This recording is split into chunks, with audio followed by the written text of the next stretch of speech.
So I was like, and it was like you said, it was a short show, very short show. 9:30 it was over. Because literally, like right after that was the main event. I couldn't believe it. I could not believe it. You were in the bathroom, and I was like, "Nah, they're not putting this on now." I'm like, "Oh my god, they're putting this on now." So 4 matches. That was it. 4 matches. And I remember saying to you, this would have been like a great Raw or a SmackDown. You did. You said this 4 was matches Raw. Because the last and remaining match was the main event. The main event, the SmackDown Elimination Chamber. No, the Raw Elimination Chamber. Get it right. As you said, that had all the heavy hitters in Get it right, Saxton. Yeah, it had all the heavy hitters. So on paper, if you saw both of these matches for the Chamber, you'd be like, oh, the Raw one is big time top heavy with marquee main event talent, which they even telegraphed it. They said, oh, everyone in this match has been a former or a current WWE champion, which was fine because they were. But they sure didn't perform like they were tonight. Well, you had AJ Styles. Yeah. You had Jeff Hardy. Yep. Kofi Kingston. Randy Orton. Shamey. And Drew. Yeah. So, yeah, like the firepower there was immaculate. And it was. Just as they promoted, these are all former champions. I think everyone, Kofi only had the title once. But yeah. He had it 6 months, though. And lost it in 9 seconds. Kofi Mania. I'll never get over it. God damn it, man. I'll never get over it. No. But, the thing was, we also were worried about the predictability because we all thought, you and I thought The Fiend was coming back for sure tonight. For sure. Some version. Okay, well, then they swerved us by having Randy eliminated first. Right, the swerve of that was good. But the way Randy went out was weak. It was awkward. It was kind of like a Cinderella victory for Kofi. But it's a full circle. Hey, you've talked shit to me for like ever, and now I finally get a little bit of comeuppance. But it was so weak, like especially the way they built Randy Orton. Like, hey, I don't know. It was very strange. In the words of Vince McMahon in the New Generation era, anything can happen in the World Wrestling Federation. Oh my God, isn't that the truth? We're just gonna make it the WWE. I did not have a problem with how Randy got eliminated. Okay, it's literally, hey, sometimes those things happen. Right, he got to roll up. It was extra tight. Randy couldn't break the count. I liked how it didn't come down to predictably Drew and Randy because that's what I thought was going to definitely happen. And then I thought The Fiend was going to come in, distract him or whatever, and then Drew would get the do. Because we all expected. Definitely get the Duke. And then, so anyways, once you took Randy out and he went through on his RKO bitch fest because he lost, like, I don't know. The match had glimmers of hope and shine, and then it just seemed to drag. Well, like you had people constantly down on the outside for no reason almost. Like, we had to keep asking each other, what is he down from? Like, what did Jeff do? Like, what happened? Listen, we joked all night that we just wanted Jeff to stay down because he should have really wanted Jeff Hardy to. I mean, he did last a while in this match, but I'm tired of watching him being used as a rag doll. Right, and the way it inevitably went with who it came down to last, which we'll get to, you could have put Jeff in that spot and it would have went the same way and it would have been fine. I would have been okay with it, like that's what I'm saying. Like you said, tired of Jeff being used as a rag doll, as fodder, and you just know that hey, he's in the match, but he ain't gonna win it. Right? Yeah. And it's like So we agreed that Jey Uso looked great on the first Elimination Chamber. So who was the standout for this one? Honestly, it was really hard because they all were equally okay.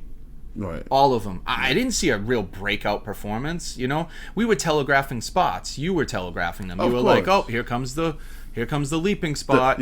So between WWE and AEW, every show has to have the inevitable dive spot. Whether it's a flip, anytime you see guys gathered together, that spot is coming. Yeah, it's like bowling. You're like, "Uh-oh, they're going to split the pins."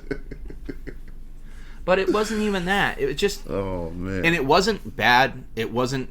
they didn't not click. Don't get me wrong. It wasn't like the women's title match where the tag title, where everyone seemed like they were just kind of out of sync. Everyone seemed like they were on their part. Right. But it just seemed like that. Nothing that you don't normally see. Yeah, it was just their part that they always seemed to play. And everyone did it. And I was like, all right. Sometimes if you're craving ice cream, I'll take vanilla. Like, cool, you know? Yeah, I guess. But so it was an all right match. It was not terrible by any means. It was not main event worthy. It shouldn't have carried this main event. This could have went on first and had the same impact. I still would have been equally as pissed. Okay, so before I actually get to the rating, right? Oh, man. So, the first Elimination Chamber match, I took points off of it because of the immediate aftermath. Right. But I liked the aftermath. I thought it worked. Okay. It got me. It did the one thing on this show. The only thing on this show that got me excited for WrestleMania was the first match. That's it. Like, WrestleMania right now to me is a one-match show. I just want to see Edge and Roman. That's it. That's all I want to see. All right. With that being said, yeah. I mean, and you know, like we called that even like last month at the Royal Rumble. Right. Spear versus spear. You can easily market that, and I'm glad that's happening. But this first. So, you know, we watched this. Even though Drew came out third, you said there's no way in the world Drew's not winning this. Right, and I still believed it all the way through, even to the very, very end when it was the last two. I was like, okay, it's close, but I can't see what the match is going to be if that person won. So I was like, okay. Oh wait, correction. I think the standout here was AJ Styles. Okay, yeah, but not by much. Not. He wasn't above and away. Well, you know, he had the most climatic entry. He had the most original entry. Yeah, that was really good. That was interesting, but it was still kind of like, what the hell's going on? Do they even pay attention to their own rules anymore? Like, no one cared. They were like, oh, that was a very interesting way to start in first. I mean, get in early, but we'll just ignore it. Like, we'll allow it. And I was like, all right, that's fine. And AJ's always a workhorse, and I would love AJ to have a huge, huge match at WrestleMania for a title. But he's been there. He's done that a couple times. No, he's done it once at least, right? So yeah, against Nakamura. Right, so he did it once. He had that moment, and I think that was more his time than now is his time. So right now is Drew McIntyre's time. So then so Drew McIntyre wins the Elimination Chamber. Yeah. Prior to that, you know, they showed MVP and the Miz talking. Right, and talk about telegraphing. I said it. Oh wait. But even before that, they had Bad Bunny and the Miz. Right. They had Bad Bunny. What are you gonna do? When have you been a champion? You know what I mean? It was like, so hit you with the obvious button. Right. So you knew tonight that like they practically gave it away that the Miz was going to cash in his Money in the bank contract, and but it's the Miz, so you're like, okay, even if he does, you're not going to take Drew out for this. There's not going to be a way that the Miz is going to be believably, even if Drew is fucking wasted from the Elimination Chamber. You said, nah, there's no way. The Miz will come out and it'll be like a semi-cash-in, and it'll be like he'll fend him off. Right. What I didn't count on, and then once I saw him, was Bobby Lashley. I'm like, are they going to build Bobby Lashley against Drew at Mania, which I thought would have been cool. That's what that's what we all thought. So the thing that I liked about that was that it really brings the business into the Hurt business. Right. That was cool. So, you know, like they were like basically mercenaries. Yeah. Hitman for hire.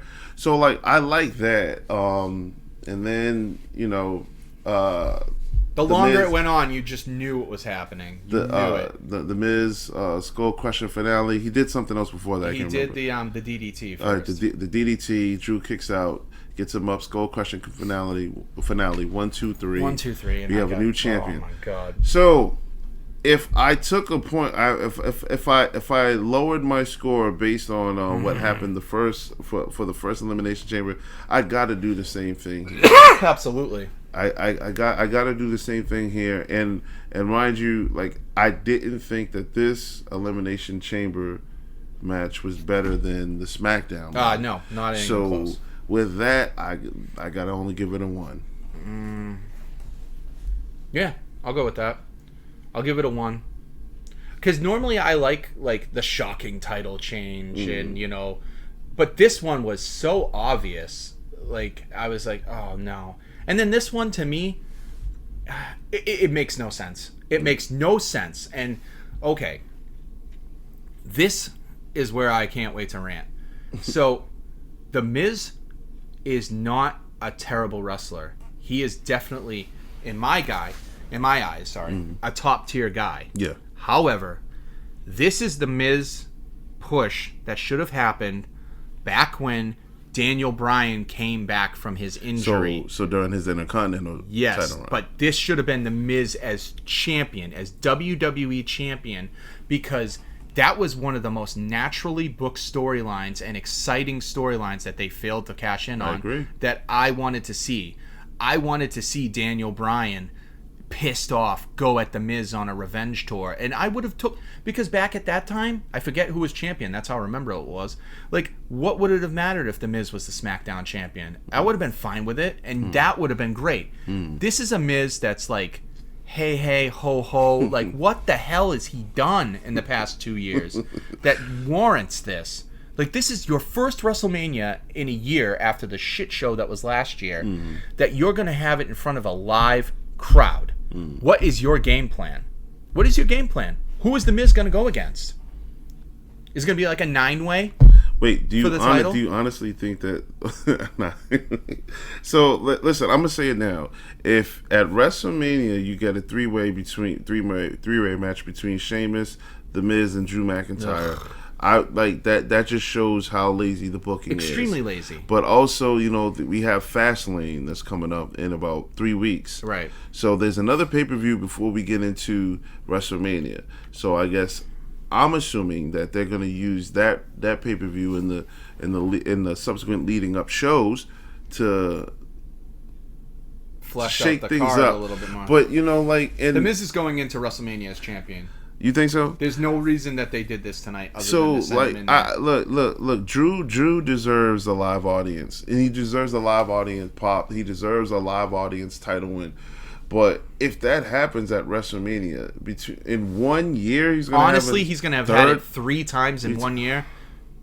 No, you screwed the pooch. Yeah. Like, you screwed the pooch when you took the title off of Drew for Randy. Yeah. What was it, on a Raw? I think he lost. It was. Yeah. You took the title off of him. Like, what would have changed if you had just kept the title on Drew all the way till now? Now it would have been shocking. Now you would have been like, oh man, this was a great run that just got cut short right before the anniversary of his title win. Now it's like, oh, he lost it again? And now you're like, is he going to get it back before Mania? Or even if he gets it at Mania, like you said, okay, yeah, but who cares? Right. Like, you've already taken the wind out of this man's sails twice. Yeah. 1, he didn't get it because of the pandemic. He was screwed. Yeah. 2, he didn't get it because tonight you wanted to... Like, why couldn't the Miz have kept that, cash in until after Mania? Or, whatever the summertime pay-per-view was. Like, what the hell? Like, what are they thinking?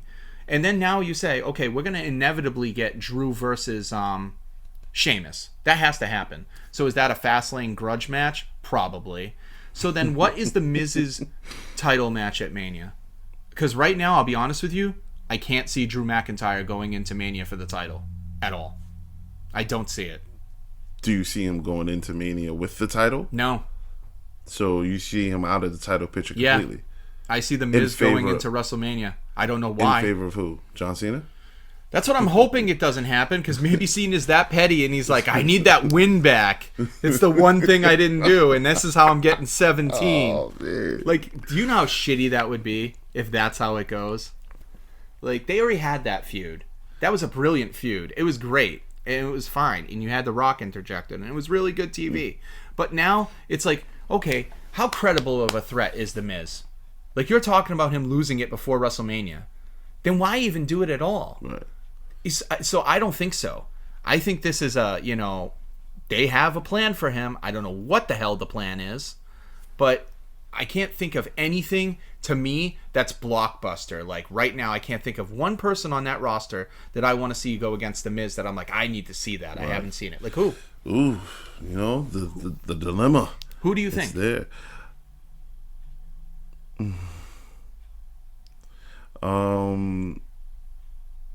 Well, they could blow up. I mean, the Miz and Dolph always had great matches, in my opinion. Okay, that would be a great moment for the both of them personally, as best friends, going into a spot at Mania that both of them have deserved for years. Yeah. But this isn't the time. You didn't need to do it at the expense of Drew McIntyre. I have to think about that's two different rosters. So well, I mean, anything can happen.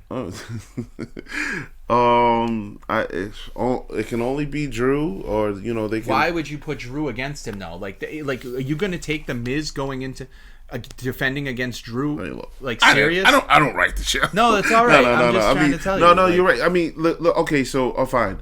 Then how about? I know he's been off the last two pay-per-views. Would you respect a Miz versus Keith Lee? I love Keith Lee. Yeah, I mean, I'd be all right with that, but that's your WWE Championship match? Wait, who has the Miz been in conflict with? I'm trying to think. The viewers. No, with Damian. No, I don't want to see that either. No, I don't even want to see Adam Cole against the Miz, and I love Adam Cole. Yes, you would. No, only because I would think Adam Cole would win. Yeah. Listen, if Adam Cole is wrestling, you're watching. Come on. No, I mean, I just like. Come on. What the hell are you gonna do with Drew now? Here's the way I feel it's gonna happen. The Miz isn't gonna go in with a marquee guy 1-on-1 at Mania. No way. Unfortunately. So we're gonna get a fatal 4-way or a terrible 6-way. You think the Miz? You think this title run is gonna last till April? It's gonna last till Mania. Really? For sure. Okay. I mean, who else? I mean, are you going to turn the Miz babyface? No, I honestly see Drew McIntyre third title run in the very near future. Why would you do that, though? Well, I mean, like I said, it's lazy booking, and what's the benefit of that? There was no benefit of taking the title off other than the man gets the deserving moment in front of fans that he has worked his ass off. Then that's your reason. But that's not a good enough reason for me to look at Mania and go, okay, Miz is a credible threat to Drew McIntyre, because he's absolutely not. So, as much as I love Drew, and I do love The Miz, however, you got to interject something else in there as an X factor and make it interesting. And I told you how I feel. This is the first Mania with asses in the seats, real asses, real faces, and I wanted to see one-on-one challengers. Okay. And we're not going to get that with the Raw title. There's no way we're going to get that with the Raw title. We're going to get some smorgasbord of freaking talent just thrown in there. Yeah, I think that. The Fatal 5-way, or a Stupendous 7-way, or I can't believe it's an 8-way. Like, and for what? Like, or it's going to be the Andre the Giant Battle Royal for the belt. I don't know. I don't like. I'm actually side with you completely. Oh, by the way, what did you give what did you rate the Elimination Chamber? Oh my God, it's a 1. It was a 1 because they had all those stars in it, which makes me sad because I can't think of any Elimination Chamber that is just a 1 or subpar. And unfortunately, I would have rated it a 1 even without the Mrs. Cash in. It just was that disappointing for who was in there. It was just that disappointing. Wow. Like, in all honesty, I'm so aggravated right now. I would have loved, even though it was predictable as could be, I would have accepted Drew versus Sheamus at WrestleMania. Okay. Has a built-in storyline. I think they could work it. A real hard-hitting bruiser match like Goldberg and Brock. Yep. And it would have been fun. The Miz, what the hell? Who's going to help him? Maurice? His kids? Come on. It's just going to be... And I did point out while we were watching, The Miz, the only 2-time champion to have 2 title reigns begin the same exact way. Yep. Money in the Bank. That's history. That's history. It is history. And The Miz does make history. He was almost, if not the longest reigning Intercontinental Champion. He had some amazing runs. And he's had it a ton of times. Oh, yeah. But... I'm not taking away from The Miz completely. I'm taking away from currently. This is a giant leap from what he's been doing. Like, you can't. This is like going from curtain jerking to main eventing the card and carrying the company. This is crazy. Like, this doesn't make sense. And I'm like, okay, does somebody jump the show to go to Raw to switch off? Like, I mean, are we going to see the match that I've always wanted? Are we going to get Daniel Bryan versus The Miz? Yeah, listen. I think it's too late. The pregnancy of Lacey Evans threw everything off. Lacey Evans, you screwed this whole card up. It threw everything off. This whole card up, you nasty. Well,